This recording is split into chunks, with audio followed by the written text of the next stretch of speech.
Time for another Joe Dante movie. This time we'll be taking a look at a film I believe I mentioned once or twice before. But now we'll look at today, Small Soldiers. Released in 1998, this movie is what happens when you take the living toy concept of Toy Story and make every toy act like Buzz Lightyear. Originally meant for older audiences, Joe Dante was told to try toning down what would have been a darker film so they can market it for younger audiences. So as a result, it became like with most superhero movies where it can be marketed to children, but the film rating is still PG-13. Although, whereas those movies were built from the ground up to use the rating well, if your movie was originally something but was stripped down for a new target audience, then something is bound to be amiss. What would come of it? Let's find out as we march along with Small Soldiers. We open with an ad for Globotech, headed by CEO Gil Mars, played by Denis Leary, which pretty much describes the company as a weapons manufacturer that has recently taken over the home consumer market, which is why they took over this toy store to sell their new toys. I imagine this is how the market shift for Kaiba Corp went, but also Heartland? Okay, does this town have its own fabulous as Elton John mayor? Because if not, I'll be sorely disappointed that this isn't the Zale universe. Mars is to meet two toy designers, Larry and Irwin, played by Jay Moore and David Cross respectively, to come up with some new toys to put on the market in the next 3 months. You know, Heartland Toys has a long tradition of bringing joy to kids, you know?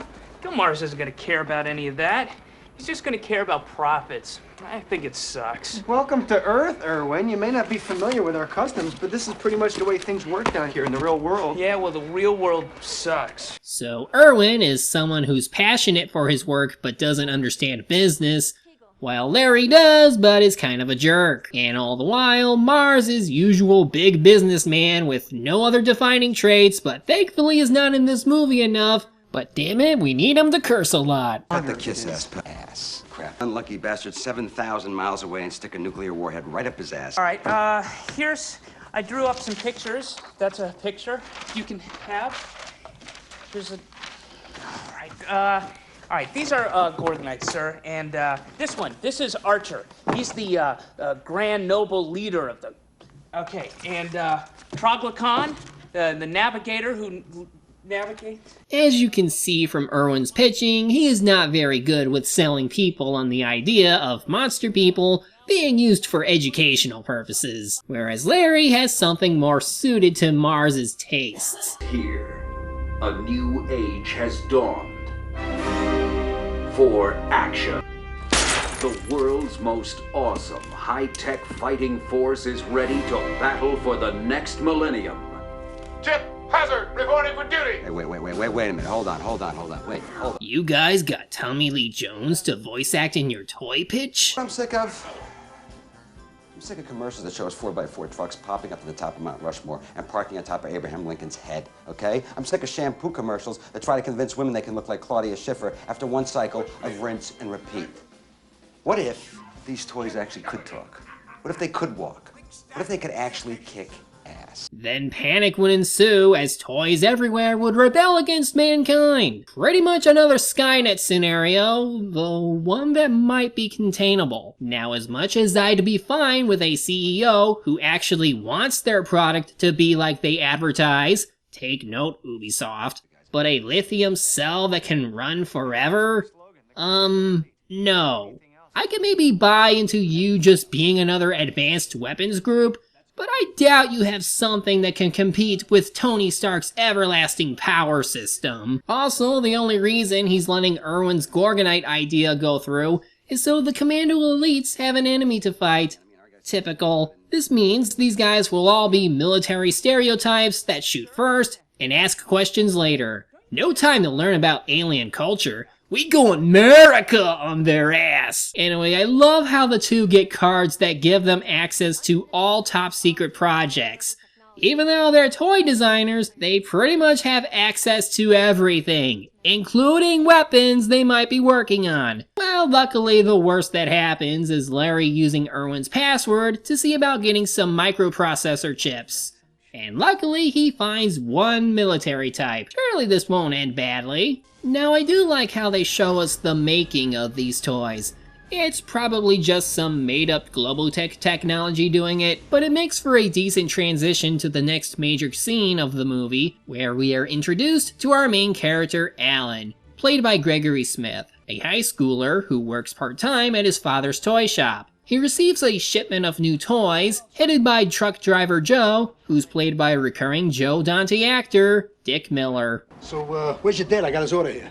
He's going out of town tonight, some seminar. Wait a second. He left you in charge? Hey, I was as surprised as you. I think he's finally starting to trust me again. Or maybe he didn't have a choice. Okay, what did you do to lose it the first time? Come on, talk to me. He wouldn't just leave you in charge unless it was something that can be easily redeemable. Well, too bad. Instead, he takes notice of the Commando Elite toys, and in what I'm assuming is illegal to do, they open a couple of them. Major Chip Hazard, reporting for duty, sir. Wow, voice activated. Halt, who goes there? Greetings, I am Archer, emissary of the Gorgonites. Awfully polite for a monster. Well, they are like orcs, minus the actual violence. Though Archer could easily be Thrall in terms of like peaceful monster type. Thinking this could be a good opportunity to try and make some money for the store, he convinces Joe to leave a set behind so that by the time his father gets back, the stuff will already be sold and no one will be none the wiser. I see now why Dad had doubts for you prior to this. I hope you know what you're doing. I could get in big trouble for this. Who's gonna know? They better not. These toys don't go on sale officially until Monday. Lose my job. Lose my house. Lose my life.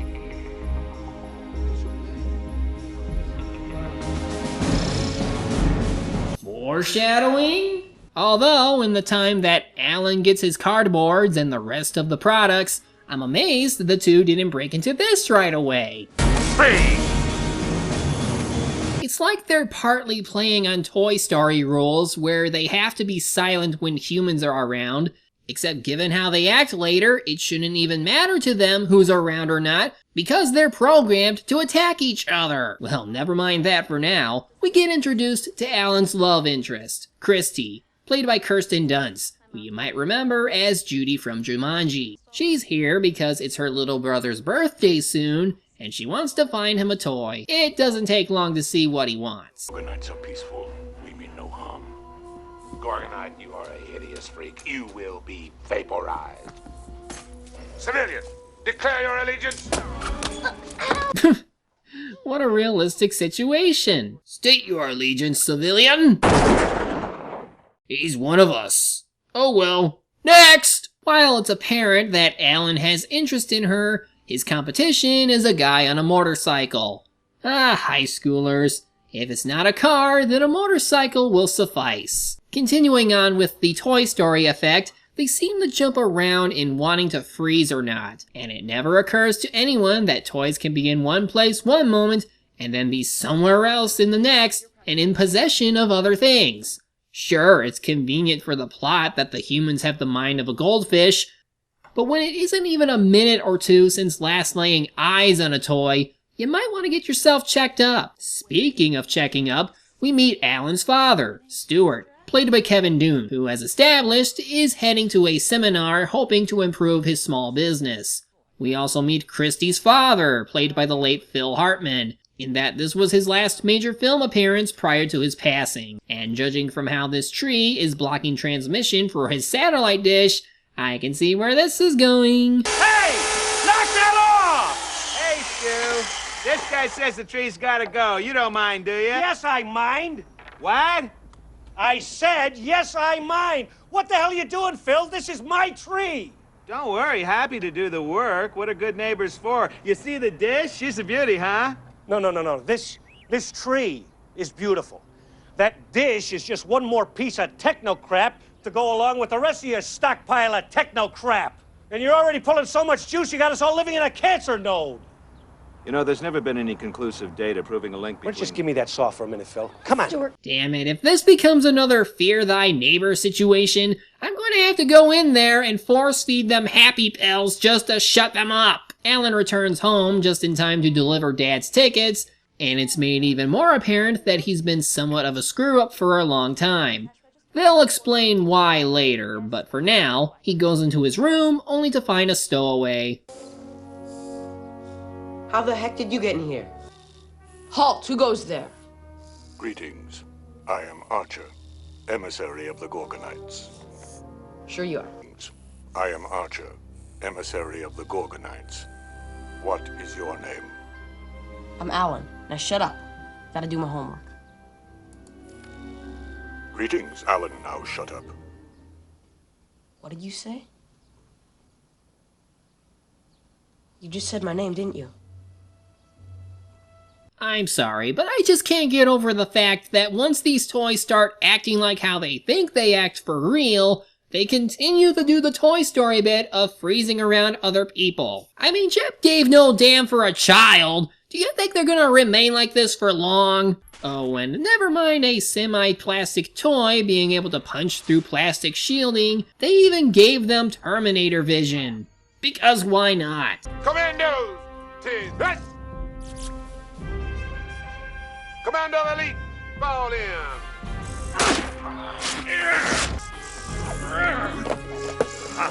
Tail off, soldiers. Butch meat hook, sniper. Lethal from any distance, sir. Good to have you aboard. Big Nitro, demolition is my mission. Served with your father. He's a good man. Brick bazooka, artillery, ready to go full bore, sir. Save it for the enemy. Link static, communications, awaiting dispatch of orders, sir.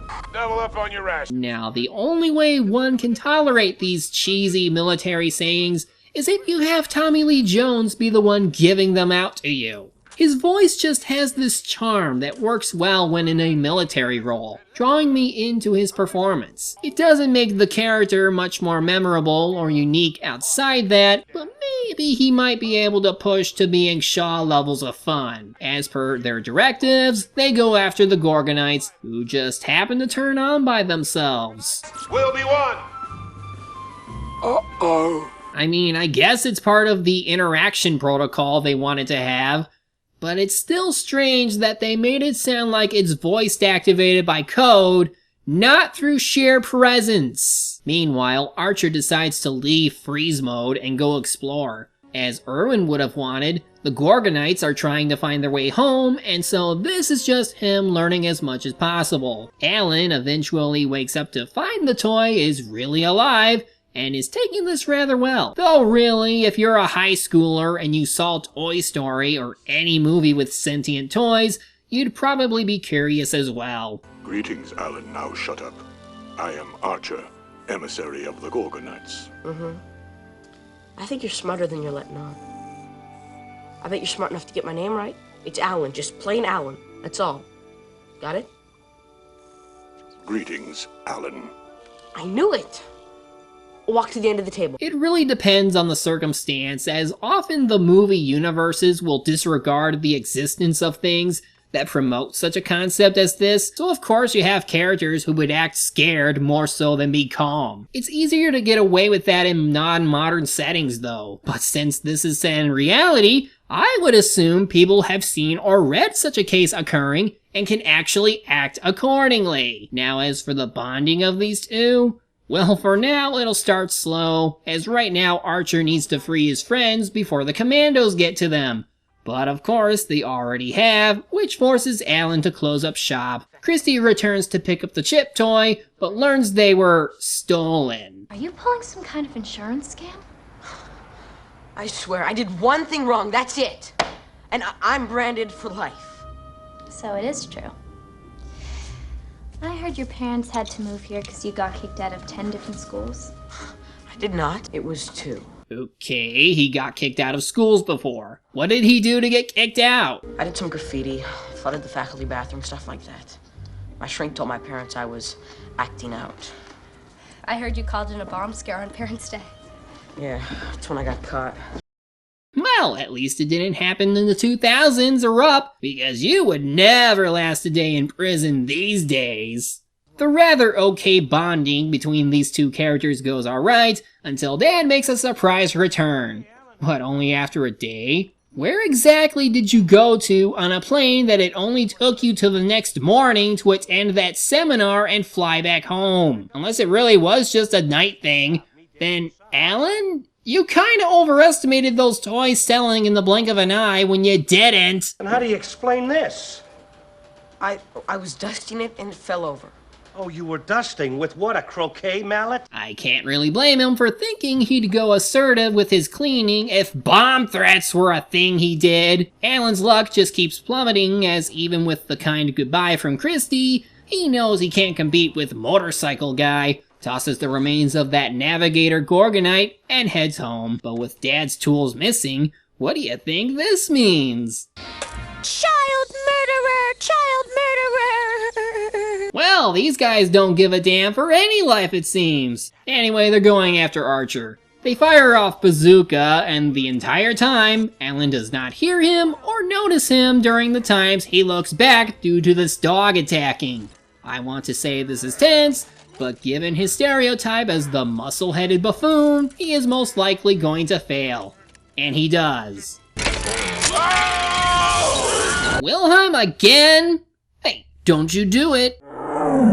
Now keep this scene in mind, because it's something I want to bring up later. For now, Alan tries calling customer service and gets nowhere. Well, it got to Irwin, who has to pry Larry out of a board meeting to go over this possibility that the toys might be dangerous after all. What if this kid's telling the truth? I mean, we can't have toys out on the market that may be dangerous. Oh, come on. How could they be dangerous? Everything on them are standard. The design is standard, the materials are standard, the mechanicals are standard, even the... Oh. They were designed for the Department of Defense. You put munitions chips in toys? Well, to be fair, it was your fault. You blurted out your password in front of him. So you're both to blame for this. Go meet the man who helped in developing the chips, and this is what he had to say. The X-1000 is a masterpiece. Imagine a microchip, sophisticated enough to control the guidance systems of ballistic missiles. Imagine it can be used to instantly upgrade any system that it's plugged into, like a smart drug for machines. Then, imagine it can learn. What are you talking about? Artificial intelligence? No, actual intelligence. Damn it, people! Have you not learned from Terminator at all? Stop trying to make technology learn. You will immediately regret it. Glad I'm not the only one who thinks Archer is one big kitty, as they even call him one while pretending to be one of them. I'm almost tempted to yell at these freaks for being so extreme and not trying to actually talk to the enemy, but sadly they were programmed that way, so I'm going to yell at Larry. What were you thinking with your stereotypes, asshole?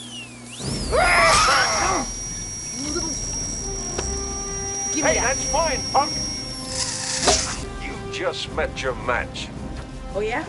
Now here's another scene to remember. Nick being shredded. Mom and Dad show up rather late, and after asking what just happened, Alan takes this opportunity to tell the truth that he had tried selling military toys without permission. But a slip of the tongue occurs after Dad mentions the pawning off his tools line. Are you trying to upset me? I mean, are you deliberately making it? Stop it. What word does psychologists use? Projected aggression. Projected aggression. It's not aggression. It's these toys. It's like they're alive. Look. Come on, Archer, back me up here.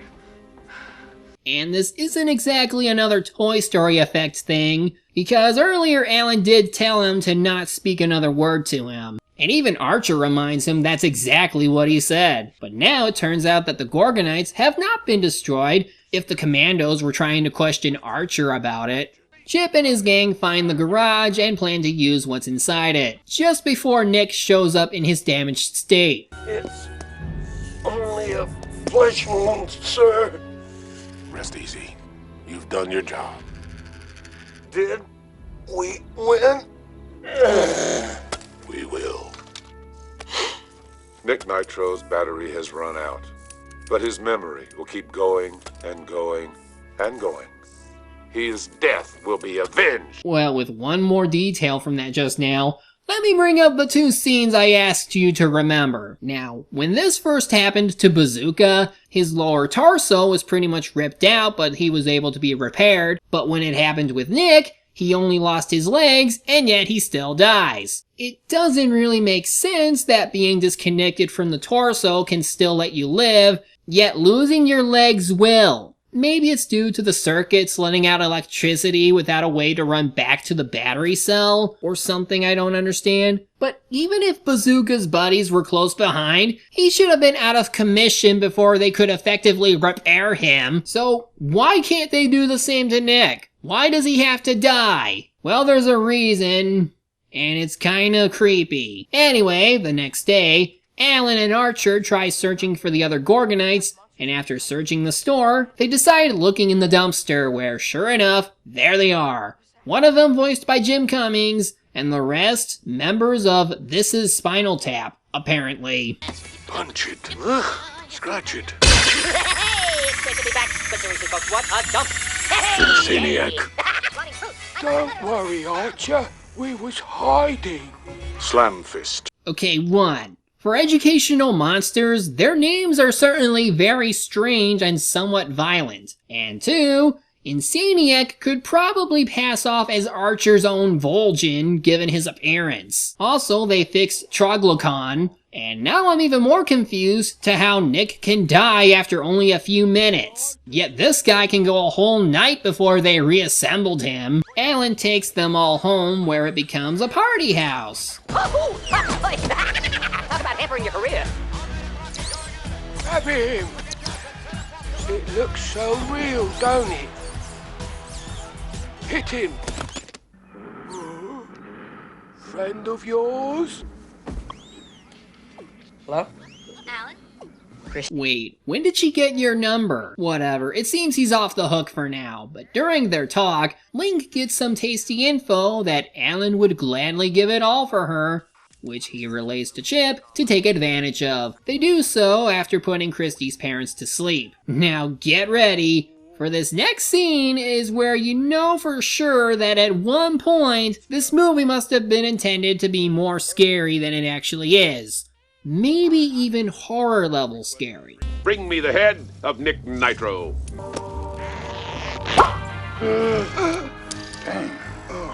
Criminy!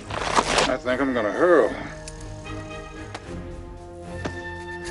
A mind is a terrible thing to waste. Just having even a toy head be opened up like that.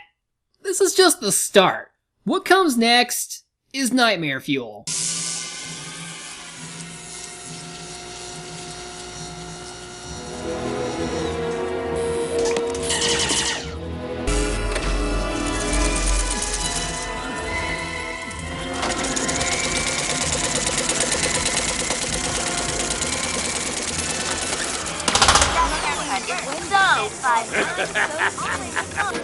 Hi there.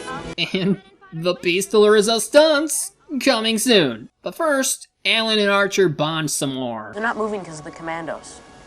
It's the wind. See? I see your hand. The wind's blowing. You can feel it.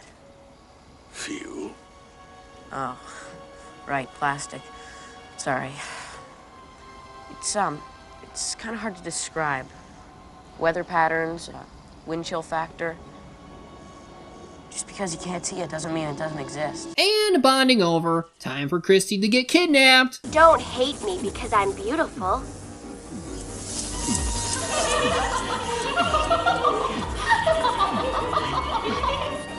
Let's do something fun. We'll all get facials. Did I overplug my eyebrows? Like, seriously, I really want to know what this movie would be like if it were truly meant to be a straight-up serious teen movie. Or even a horror movie. Because no way this could get by as a children's movie. Especially when these dolls, who for whatever reason some have deformities, are all over her like in Gulliver's Tales. This is some scary stuff, but I feel like there's potential to be had that's being limited so much. Well, the boyfriend tries helping, and his experience makes him leave the movie. Oh well. They send a videotape to Alan and friends to surrender the Gorgonites, or they'll likely kill her. This makes Alan angry, so he decides to try saving her. First, by leaving a box that the commandos think have the Gorgonites inside, but nope, it's a fake. Alan and Archer sneak inside the household and confront the Not Barbie army. Together with Christy, they beat the snot out of these dolls, while Archer just hides like a pussycat. I always hate these things! Then why did you collect them? To further the potential of this serious killer toy movie idea, they use kitchen appliances that fire flaming toast. Oh, but the best has yet to come.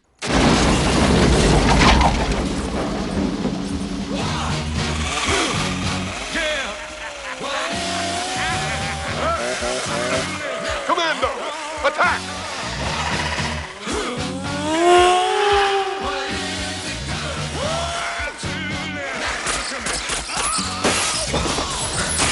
And the irony in all this is that the war song playing in the background is meant to be anti-war, yet they're declaring war! It's like they only took that song because it sounded cool and had plenty of war in it. It just doesn't match at all! Christy grabs her own motorbike to evade in, and the commandos combine vehicles.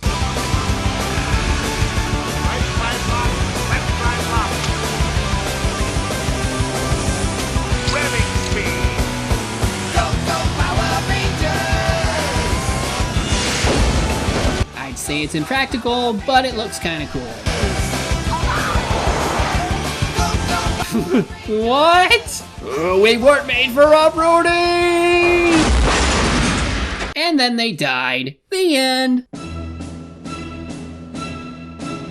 Nope. Somehow Chip survives and his body ends up at another toy store that is recalling Commando toys and decides to take Joe hostage. Alan and Christy return home to find their families arguing with each other. They get briefed on the toy thing, and even when they see talking toys, they don't believe them.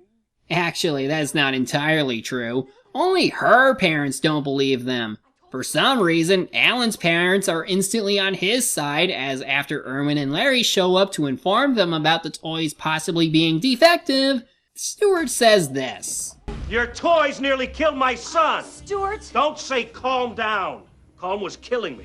And you owe my son an apology. When did they make up that quickly? Not even with talking toys can this come that fast. Speaking of fast, Chip was able to get the truck of commandos to their house, get them all activated, and even get new vehicles just so they can declare war on the household. Phil tries to surrender themselves to them, but they don't care. But you know, I do like this bit here, no matter how corny it is.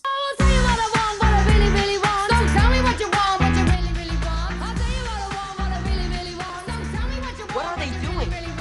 Psychological warfare. Again, I don't care if it's corny. It's the one Spice Girls song I actually enjoy, and it makes the scene a little bit funny. Turn that off! Talking low. Nail 'em. Open fire. Down!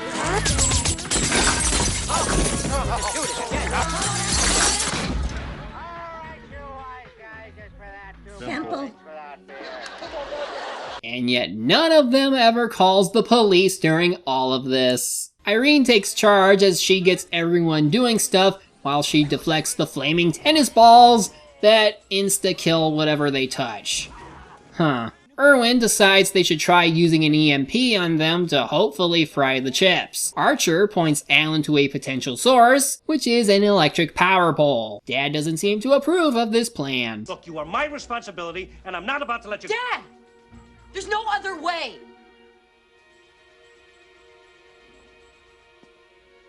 You have to trust me. Well, anyway, Christy needs to get to her house and power on everything to overload the Transformers. Stewart and Alan try their best to get to the power pole, and Archer finally decides enough is enough, time to rally the troops and actually fight back. And it's not that impressive, save for maybe Insaniac. With some encouragement from Archer, who knows they'll die after this anyway, Alan climbs the power pole, only to be assaulted by Chip. Good thing Archer catches on and gets launched up by his friends. Now for the ultimate showdown between leaders. They're wires and metal, the same as yours. We're nothing alike. You are rubber and stars. School's out, loser.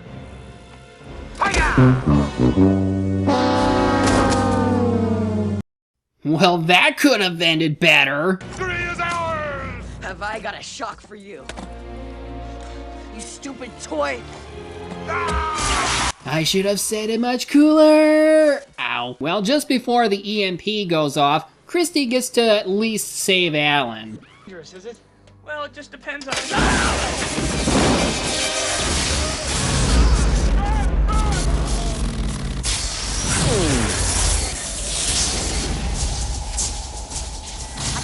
It's dead!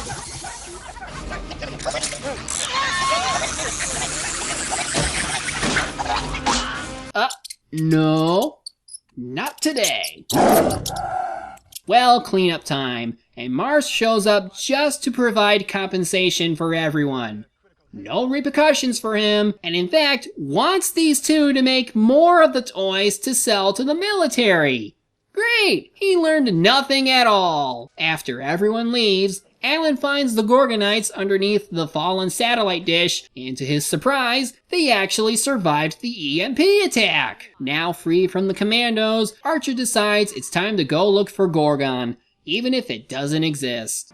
Archer, I understand why, but... You know, you might not find Gorgon. It may not even... Even if you can't see something, it doesn't mean it isn't there. Hey, look, we're out to launch. I'm seasick already. Goodbye, Alan. Bye-bye, Alan. Nice knowing you.